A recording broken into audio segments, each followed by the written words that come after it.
11 तारीख को नोटिफिकेशन होता है होम डिपार्टमेंट की तरफ से कि खान साहब को बेटर फैसिलिटीज दी जाएं। 15 तारीख को एडिशनल सेशन जज शफकत उल्ला साहब जेल का विजिट करते हैं, जो कि कानून के मुताबिक जज साहबान जो हैं वो वहाँ पर विजिट करते हैं कि कैदी किस सूरत हाल में रह रहे हैं, उनको फैसिलिटीज़ कानून के मुताबिक मिल रही हैं, उनका क्या हाल है, और वो रिपोर्ट जमा करवाते हैं। उन्होंने इमरान खान साहब का सेल भी विजिट किया और वहाँ पर जो हम रोज़ाना कह रहे थे कि खान साहब के साथ ये सलूक किया जा रहा है, वो उन्होंने अपनी रिपोर्ट के अंदर जो 15 तारीख की है, हालांकि 11 को नोटिफिकेशन हुआ है, सहूलतें वो वाली जो कानून के मुताबिक हम कहते हैं वो नहीं मिली, और उन्होंने कह दिया कि इस तरह से वाकई उनके साथ ट्रीट किया जा रहा है। साथ में उन्होंने हदायत की सुपरिटेंडेंट साहब को कि जनाब आप कानून के मुताबिक रूल जो जेल के हैं उनके मुताबिक ट्रीट करें, लेकिन अभी तक उनके साथ नहीं किया जा रहा। दूसरा आपको पहलू बता दूं कि खान साहब का ये जो पैगाम है वो ये है कि मुझे डी क्लास में रख दें, मुझे इससे बदतर सूरत हाल के अंदर रख दें, मेरे साथ जैसा सलूक मर्जी या कर लें, लेकिन मैं बिल्कुल अपने मकसद पे कायम हूं और अपने मकसद को तामील करने के लिए कुर्बानियां देनी पड़ती हैं। अपनी कौम के लिए, जमहूरियत के लिए मैं कुर्बानी दूंगा और मैं अपनी जगह पे कायम हूं। 1 इंच मैं अपनी जगह से पीछे नहीं हटूंगा। मुझे 1000 साल जेल के अंदर रहना पड़े मैं रहूंगा, लेकिन कभी गुलामी नहीं मानूंगा। ये खान साहब का वाज़ेह मैसेज था।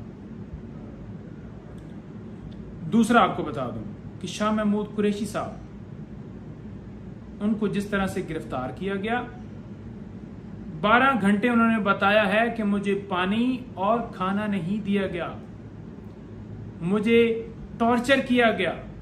वहां पर थाने के अंदर जो सेल था उसके अंदर मैट्रेस तक नहीं था और मुझे फर्श के ऊपर लिटाया गया।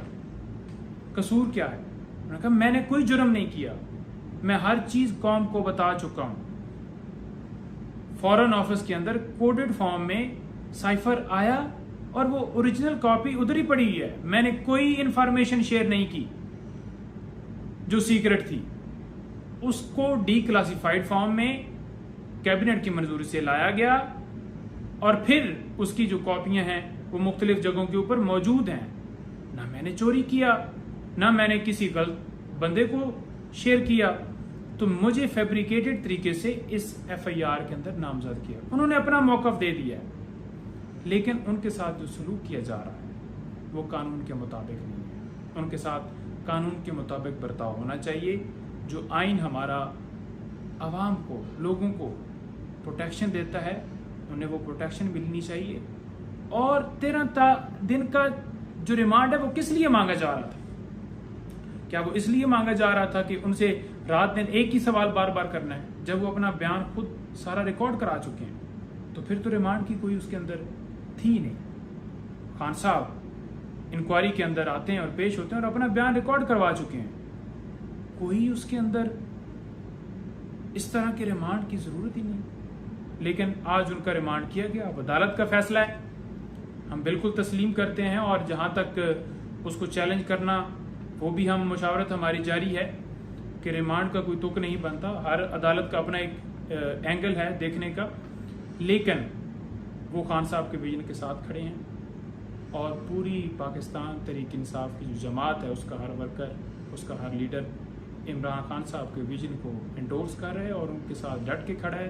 किसी तरह से कोई घबराया हुआ नहीं है और ना उनका कोई कप्तान घबराया हुआ है।